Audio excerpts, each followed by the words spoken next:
the air, out of the basketball room and the basketball world, to be honest. When all of that happens, signal from the bullpen, Caitlin Clark's name. Now, it's funny because Stephanie White was just talking about, people are using Caitlin Clark's name. People are using Caitlin Clark's name, including you, to draw attention. Just wondering, you're doing it right now during the very podcast that everybody said, oh, she didn't say what she said. The claim hurt a lot. This really went off the rails, right? The accountant said something crazy. Caitlin Clark should be thankful for her $16 million salary because she wouldn't have it without the WNBA. It looks like Collier was repeating what Commissioner Kathy Engelbert said. But let's talk about it. It wasn't just one quote. Anger is rising because WNBA players are using Caitlin Clark's name over and over to further their own goals during these tense CBA talks. Fans are really mad. They don't understand why Clark's success has become a bargaining chip, and where all the support went when she was getting slammed on the court. Clark seems to be in the middle of a civil war in the league.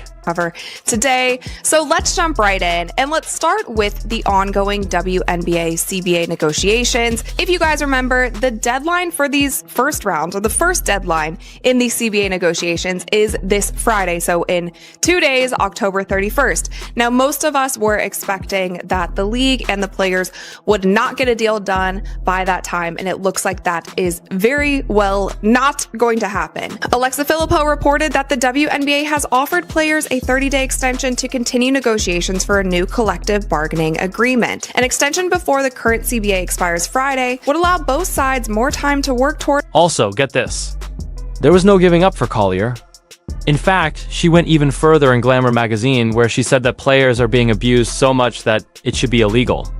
It was a big deal that Clark had the most money in the game. Clark makes hundreds of millions of dollars a year, but he gets less than $80,000 a year and none of that income share. Collier drew attention to the big, clear difference.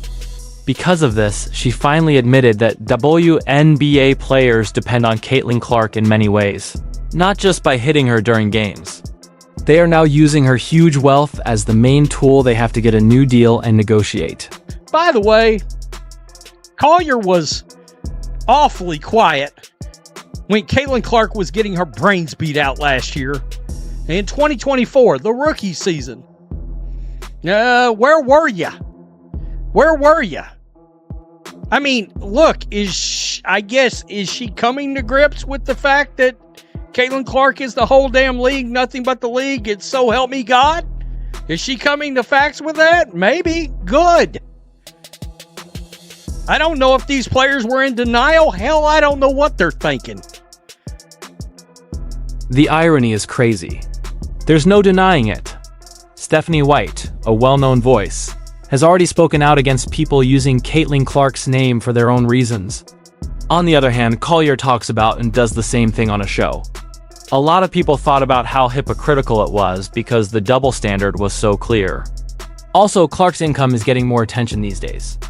It wasn't brought up until the CBA talks had completely stopped, which led to claims that players are only now realizing how important she is because it directly benefits them financially.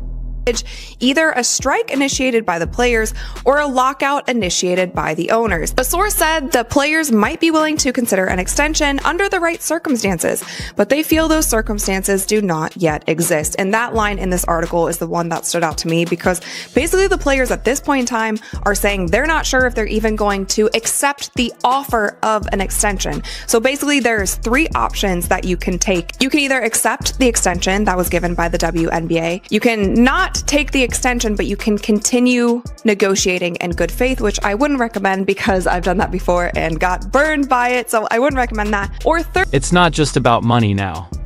A lot of people see it as a sign of lack of loyalty instead of a problem. Seriously, where were Nafessa Collier and all of these other big stars when Caitlin Clark was getting pounded last year and early this year? Do you remember when Angel Reese did a clothesline on her? Or when Marina Mabrey hit her like a WWE wrestler? That time there was dead quiet, but now that the money is at an all-time high, Clark's name has become a rallying cry. For all of their needs, it's a very useful defense. Where were you?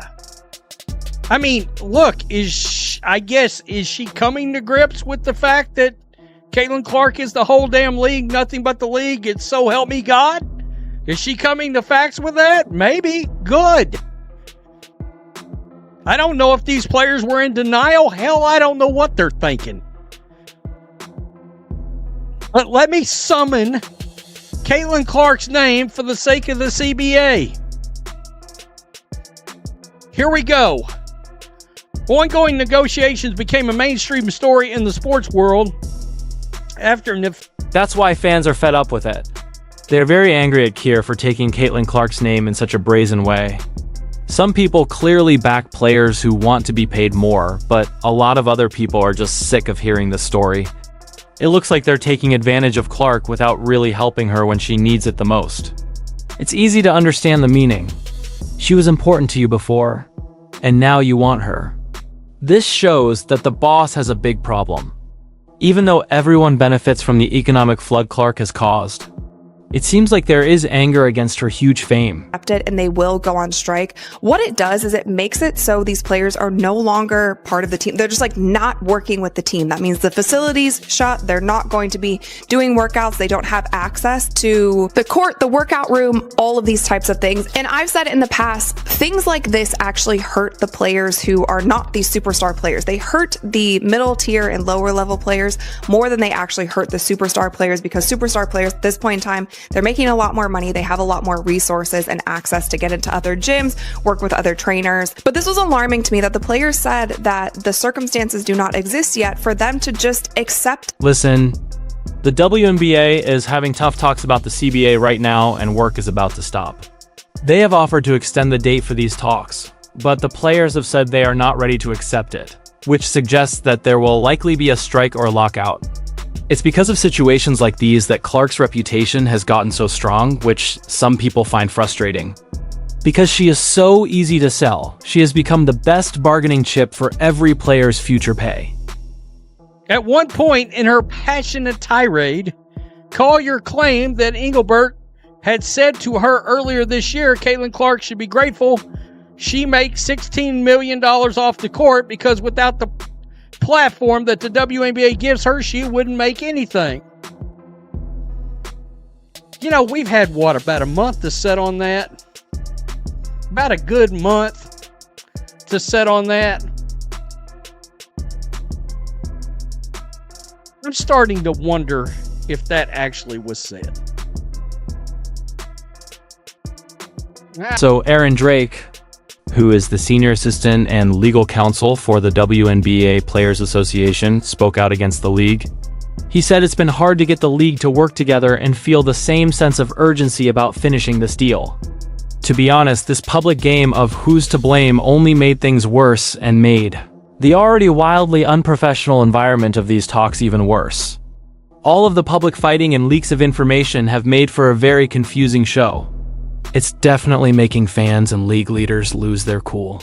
Pointing fingers, there's been so much that has been wildly unprofessional in my personal opinion. We've went over all of those things in previous videos, but this is another thing where the spokesperson for the WNBA PA is blaming the WNBA and saying like, they're just difficult to work with. And now the WNBA came back with their statement, and here's what they had to say. They said, "We have been negotiating with the Players Association in good faith and with urgency for several months with the goal of finalizing a new collective bargaining agreement as quickly as possible. Throughout this process, we have been clear that our top priority is reaching a new collective bargaining agreement that addresses players ask for significant increases in." The league, on the other hand, reacted strongly. They basically asked the players group to stop spreading false information to the public and instead come have some productive talks with them. They directly told the participants that they weren't able to come up with a realistic economic idea and that they kept declining to join in a meaningful way for a number of reasons. This whole pointed reply only showed how divided people are. It also meant that the player strategy of public outrage, especially the use of Clark's financial effect, was really getting in the way of progress instead of helping it. Nafisia Collier, blunt comment about Caitlin Clark's WNBA pay situation speaks volumes. Collier took her sentiment about Clark's WNBA pay one step further when speaking with Glamour magazine for a feature story that was published on October 27. Quote, we are being so grossly almost taken advantage of. It should be illegal, Collier said. The founder of a competitor Unrivaled said. The amount of money that But there's one more important thing to keep in mind. The WNBA's unique ownership system is a big part of this whole income debate. Get it. About 42% of the league is not owned by it. 16% of the stock is owned by outside investors, with the NBA having the majority 42%. This means that the pie is smaller and people may want a bigger share of the income. It makes it very hard to give them the extra money they want without making a lot of changes to how things are run. It makes you wonder if the WNBA could really keep going and meet these players' needs if the NBA just left. The current system makes things more difficult. I've been thinking about, and I don't even know if they could do it, but I almost wish the WNBA had enough funds that they could buy back their percentage from the NBA and they could just run the league themselves. Now, I don't actually think that the WNBA has enough just from the previous years where they weren't profitable to be able to buy the NBA's shares back. But I almost want to see, like, if the NBA did just remove itself from the picture, could the WNBA self-sustain? If the NBA wasn't in the picture, could the WNBA succeed on its own? Then they should be able to pay the ladies the revenue split that they're asking for. But could it be a league? A lot of people have also criticized the players group for sharing private information. We've seen it happen many times. From Sawtooth Solly's league details to Nafessa Collier's shocking accusations against the commissioner. Information about negotiations that are going on behind closed doors is slowly making its way to the public. Many people think it makes it impossible for the WNBA to negotiate. It may have been meant to get people to back it, but instead it has made the players and the league office suspicious of each other and hostile toward each other.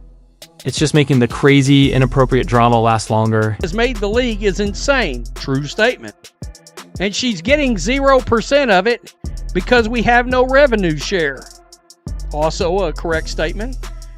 She gets less than $80,000 a year and she's bringing in like what? Hundreds of millions of dollars. It's insane. So you at least finally acknowledge y'all all riding Caitlin Clark's back. Not only during games and not only by tackling her during games, but now you're at least acknowledging she's the person that's driving the whole bus. While this was going on, the NFL Players Association jumped in with a big show of support. They said it's time for fair compensation, proper working conditions, and a future that puts players first. Many people don't think that social media posts from outside groups have much of an effect on the WNBA or its owners, even if the posts are made with good intentions. It really seems like they are just virtue signaling, which makes things more complicated without really solving anything or giving them any power in these very complicated financial talks. It's a pointless show of support in a very serious situation. As an official broadcast partner for AU's professional leagues in softball, basketball, and volleyball. And if you guys don't know, Athletes Unlimited is another off-season league for WNBA players. Athletes Unlimited was also around well before Unrivaled was. It is a 5v5 professional basketball league, and it looks like ESPN will be broadcasting some of these games. Now, if we look at the basketball players who are part of Athletes Unlimited currently, you have players like Ariel Atkins, Sarah Ashley Barker, Kirsten Bell, Lexi Brown, Tina Charles, Caitlin Chen, Alicia Clark. You have Sid Colson, you have Bree Hall, you have Isabel Harrison, Natasha Mack. There is no question that the debate over Caitlin Clark's name is a lightning rod. It's just drawing a lot of attention to these huge differences in pay. All of these news stories about her are about her huge in-nail deals and ads, right? Her WNBA pay, like that of other rookies, is pretty low though, compared to how much she makes off the court and how much money she makes for herself. The main point of the player's case is this big difference. They are using her unique situation to draw attention to what they see as general underpayment in the league. Basically, what she did for herself is now being used to help the neighborhood. Headline right there. shamelessly plugging Caitlin Clark's name. WNBA players react to Collier leveraging Fever Star's fame to push CBA demands. Yeah, I mean, you need her now? Now you want her. Have y'all come to grips with the idea that the entire media rights deal, the new one, is all because of Miss Clark? Or have y'all grasped that yet? So this goes down here through the statement that I just read to you guys. A lot of the players and union reps involved in these tough talks are also involved with leagues that compete with each other during the off-season. As an example, look at Unrivaled. Players like Brianna Stewart and Nafessa Collier, who is also the vice president of the Players Union, helped to start it. This is very worrying because it could lead to a conflict of interest. Are the CBA talks affected by the desire to push these other businesses?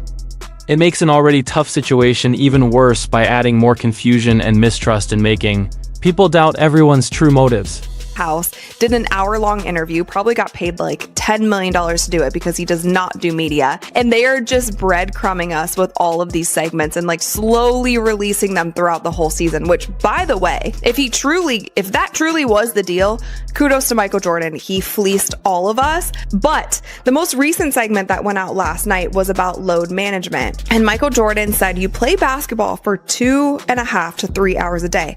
That's your job. What are you doing the other 21 hours? And he said that load management shouldn't be needed. He talked about wanting to play in every single game because you never know if it's going to be a fan's first time. Some people don't trust Clark's decision to focus on money at this time.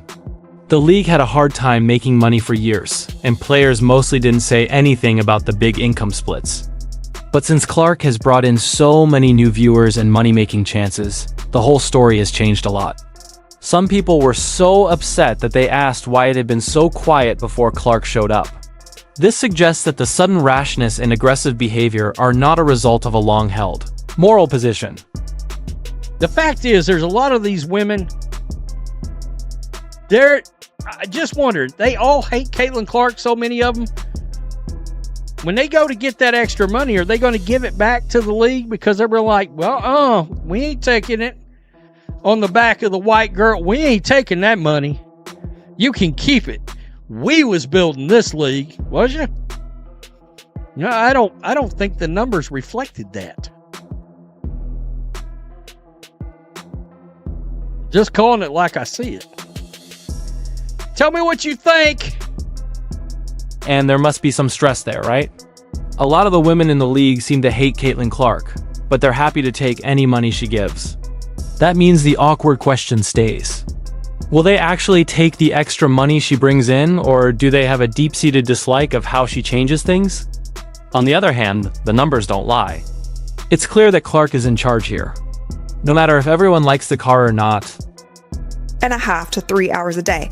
That's your job. What are you doing the other 21 hours? And he said that load management shouldn't be needed. He talked about wanting to play in every single game because you never know if it's going to be a fan's first time watching you play. He talked about the fans that were in the nosebleed section watching him play, and then also just his competitive spirit. Like, he wanted to prove to everybody how great he was every time he stepped on the court. And I just think these segments are so interesting because we truly have never heard takes from Michael Jordan. He's been somebody who has let his game speak for himself. He's never been one who's heavy in the media. To be honest, all of this constant chaos is really wearing me out. I'd rather not talk about it because it's too crazy. It's possible that fans, commentators, players, and league officials all feel the same way.